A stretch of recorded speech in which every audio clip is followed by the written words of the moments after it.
Hey guys, it's Nicole. Today I'm here to wrap up the reading month of November. It was a pretty great month. I've read quite a few books and I enjoyed most of them, which is always a good sign. I'm going to start with the book that I finished first. It was Yesterday by Felicia Yap. I already had an opportunity to talk about it in my recent ebook haul video. I'm going to link it if you didn't see it. But as I said in that video, I really enjoyed the book and I stand by my statement. It is set in a very similar world to ours, but the difference is that people are not divided by class, race or gender. They are divided by the amount of things they can remember. There's two types of people in this world. There's monos who can remember only what happened yesterday, and there's duos that can remember 2 days in a row, which gives them a lot of privilege and allows them to take higher positions in society. But this is just the world building of the novel.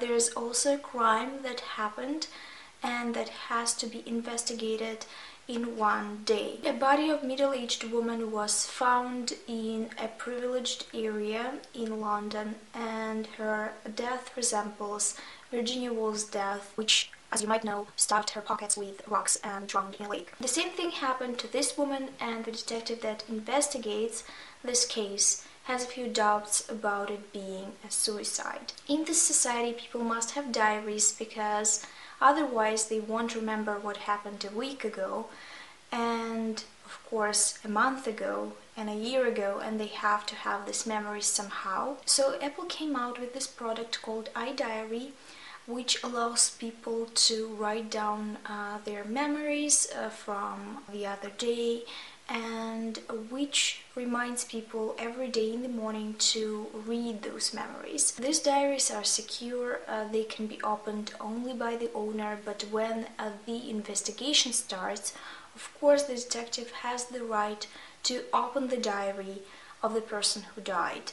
They open the diary of this woman and they find their first suspect. It is very entertaining as a crime novel because people can have a lot of secrets in this society, considering that their diaries are private and by law no one can take them and read them. So there's a lot of room for things that are never going to be discovered. But it also talks a lot about relationships between people when their short-term memory isn't working right and affect your satisfaction with your life. So I really love that it was a little bit deeper than a simple crime novel. And I also have to say that Felicia Yap did a great job with the world building.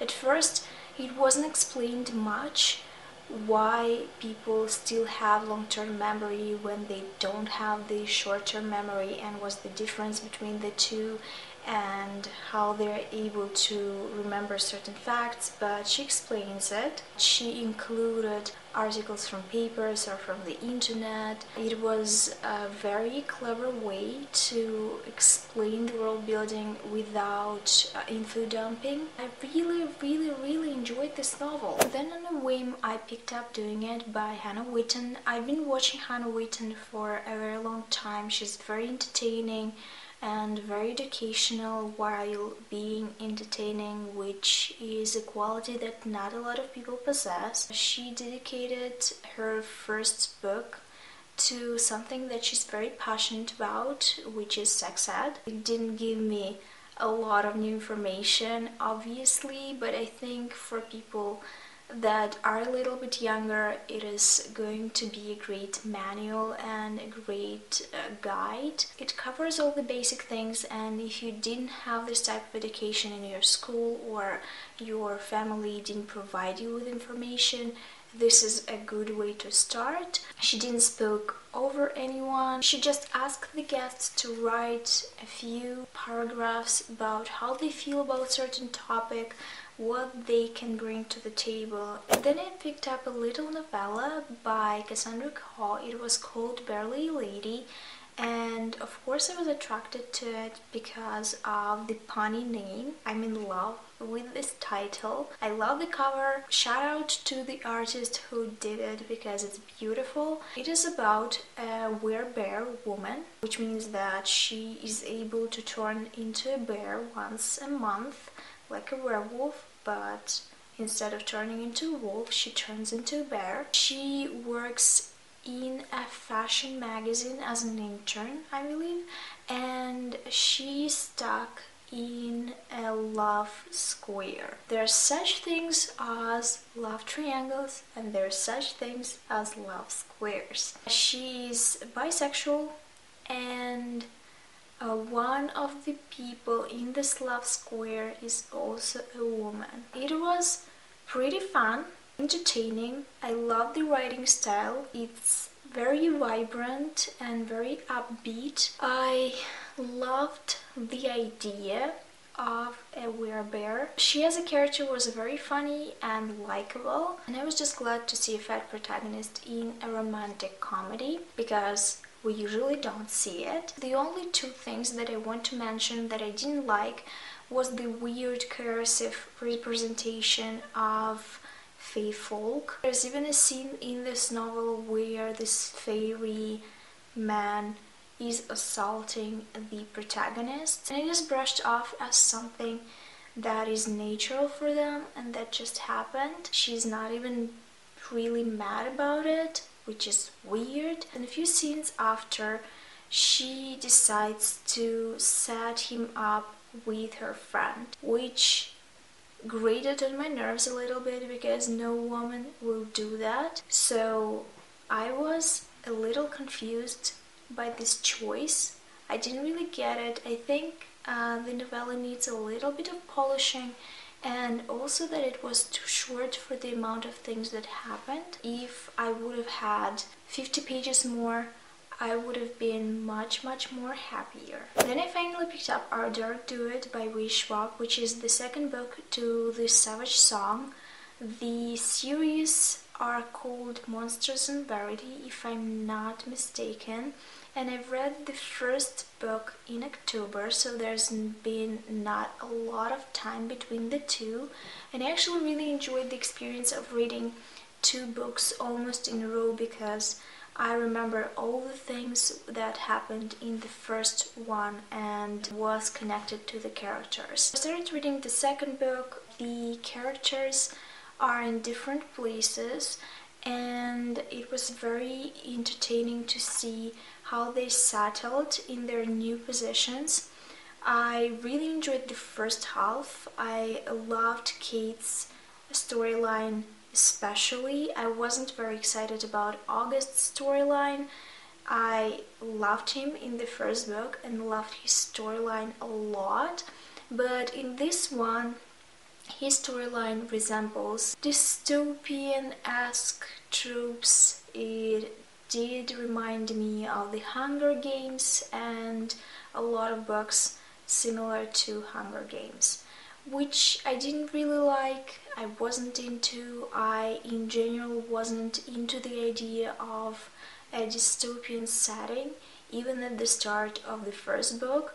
And when it took a turn for urban fantasy, I was very excited. So when August's story changed in the second book and once again reminded me of the thing that I didn't like in the first book, I was very frustrated with it. But I followed Kate with a lot of interest and enjoyment. I loved her as the badass monster killer and this warrior woman. I enjoyed her character growth and her being a little bit more vulnerable, but at the same time still having all these personality traits that I respected her for in the first book. I was so attached to the new Kate, the Kate that lived in prosperities, that I couldn't accept the fact that she's moving back, because for me the storyline, the first storyline, was over. I wasn't invested in it anymore,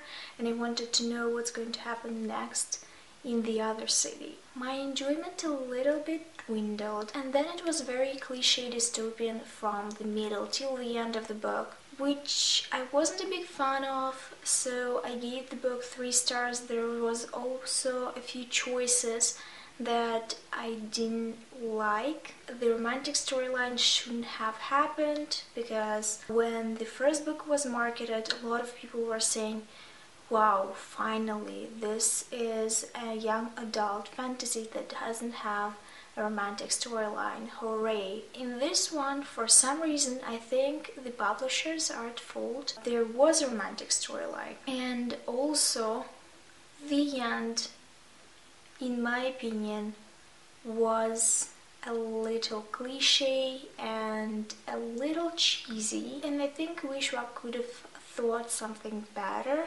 I'm pretty sure she could, because I enjoy her books. I know that she can do better, and the second book was a little disappointing in general. Then I finally found my audiobook for Dark Triumph by LaFevers. I started listening to this book maybe a year ago, and then I changed my phone and I lost my audiobook in the process, and I was trying to find it, and then I found it, and I'm not really good with audiobooks. I don't know how people concentrate on it, because I know that a lot of people do a lot of other things when they listen to the audiobooks, and I cannot do that, because if I'm doing a certain thing, I'm doing this thing. I even write to the music, but I don't really hear it. And the same goes with audiobooks. I think it's also because English is my second language, and I cannot always understand what the person is saying. I need things to be repeated a few times sometimes because of the accents. And I don't want to say that the reader was bad, because the reader was very good. I actually loved the way she read for different characters, because it was one reader who read for all the characters, and I loved that she had a little bit of a French accent where she impersonated certain characters, because the setting of this fantasy novel is Brittany and France. Brittany is now a part of France, but historically it was a tiny country that was taken by France. Still, I was distracted all the time. I only took the gist out of the story. I had to sit and concentrate on the book to understand what's happening. I think it took a little bit from my enjoyment, not all of it, but it certainly did its job. I gave this book 4 stars. Maybe I would have given it 5 if I was reading it from the book myself. I think the atmosphere in this book was darker than the atmosphere in the first book, and I love Sibella more than I loved Ismay, even though both of them were great characters. Sibella is badass. I loved her in the first book, and I hoped that there's going to be a book from her point of view. There was this brilliant scene in the book that was very current, and that I didn't expect to see, because the book was written a few years ago, but it only shows that this issue is as old as people are. Sibella, the protagonist of this book, tells the people on her side that her father is not only a person who wants to sell Brittany to France, he's also a bad person in general. Every woman that he married, he killed and abused. And when she tells that, all the men in the room get so offended, because this news somehow affects the way they see themselves. It somehow reflects on them. I applauded. I was ecstatic when I read this. I literally couldn't contain myself. Really enjoyed the book. Not sure if I'm going to read the third one, because I really want to read it as a physical copy. It's a very dense book. I wouldn't even say that it's young adult fantasy, because even though it is sold as young adult fantasy, it has a lot of adult topics in it, and I just think that the way it's written is not very approachable for a teenager. And then the last book that I finished in 2 days, I picked it up at the end of the month. I thought I'm going to finish it in December actually, but it was very entertaining and it flew by so quickly. It was Her Hometown Girl by Lorelie Brown. It is an adult FF romance, which I'm always trying to pick up more and read, because it's an important genre that is underrepresented on BookTube. It is about a 25-year-old woman named Tansy who leaves her bride a day before the wedding. And as we introduced further into her character, we realized that her relationships with her ex were pretty abusive and that she always wanted something else for herself but was never able to do it because her partner dominated in this relationship. So she runs into the tattoo parlor where she meets Khaw, that is going to be her new love interest. I really enjoyed the relationship between them. I loved the characters. I thought the dialogue was very entertaining and very vibrant. I did enjoy the dynamic of the couple, and I especially loved it because of the contrast to the past relationship. The relationship Tansy and Khaw have is pretty kinky. I didn't expect it, but it makes so much sense, and there's so many differences between an abusive relationship and a kinky relationship, and the author managed to explain it so well. It is not the 50 Shades of Grey type of bullshit. There's a lot of consent that goes into this relationship. It was just very well done, and also it's a pretty short book. It's under 200 pages, at least the ebook, and I think it was very well balanced in terms of conflict and resolution. The conflict unravels. I also would like to say that this book was pretty explicit. I didn't expect it, but sometimes it even felt that the book was talking dirty to me. That's all the books that I've read in November. I've started 2 other books and didn't finish them, and I am currently reading them. They're both very exciting. First is Maurice by Ian Forster. It's an LGBTQ classic. I've been wanting to read it for a while. It is about a young man and his journey. It's a staple book for any queer individual, so I feel like I have to read it, but I'm also very entertained. I'm in the middle of it and the plot thickens. So far I was able to relate in a lot of ways to the protagonist, and I'm going to talk in detail why I enjoy this book in my December wrap-up. Hopefully I will be able to finish it. And the second book that I'm currently reading is the one that I promised myself to read a year ago. I put it on my TBR every month and I don't pick it up because it's huge and it's hyped and I'm afraid that I'm not going to like it. It is The Name of the Wind by Patrick Rothfuss. I'm finally reading it. I didn't get too far yet. I'm on page 15.